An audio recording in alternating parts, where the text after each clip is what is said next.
Hi, this is sixth experiment of big data partitioning and repartitioning in Apache Spark.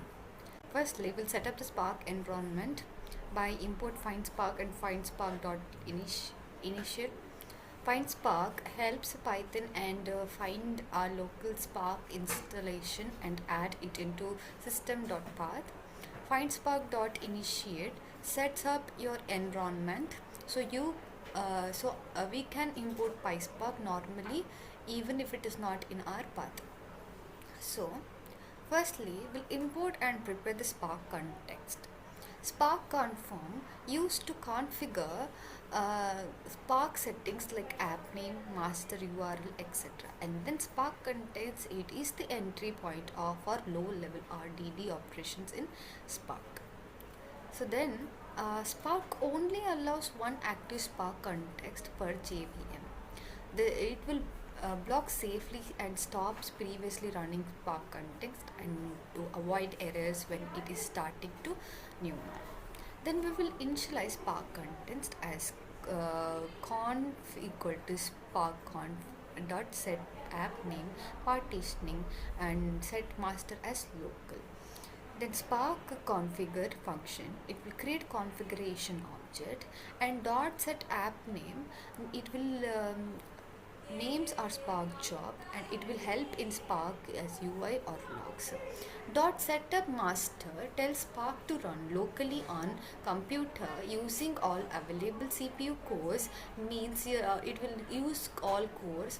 Then Spark context configure equal to configure initialize, it will Spark with that configuration.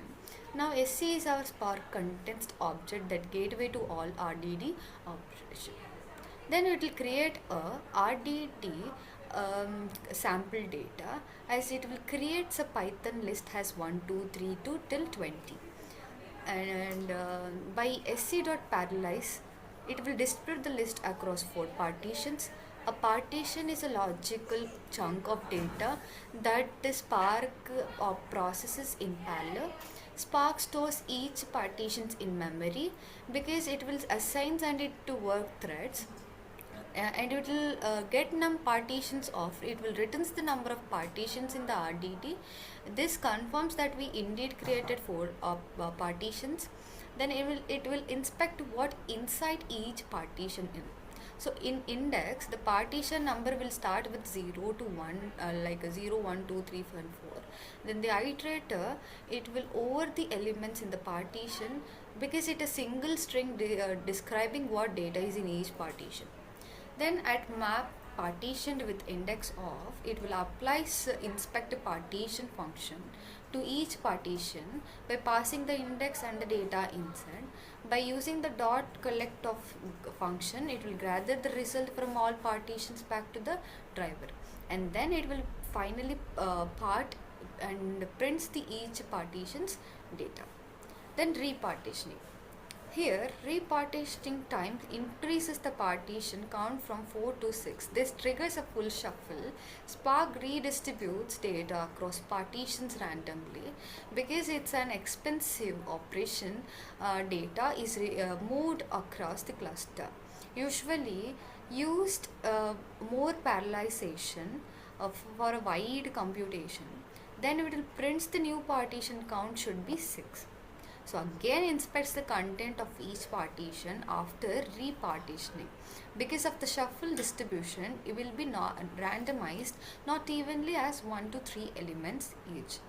And then call sees decreasing partitions. It will call sees of 2 reduces partitions from 4 to 2. Unlike dot repetition function, it avoids a full shuffle. Instead, Spark merges existing partition together to form new partitions.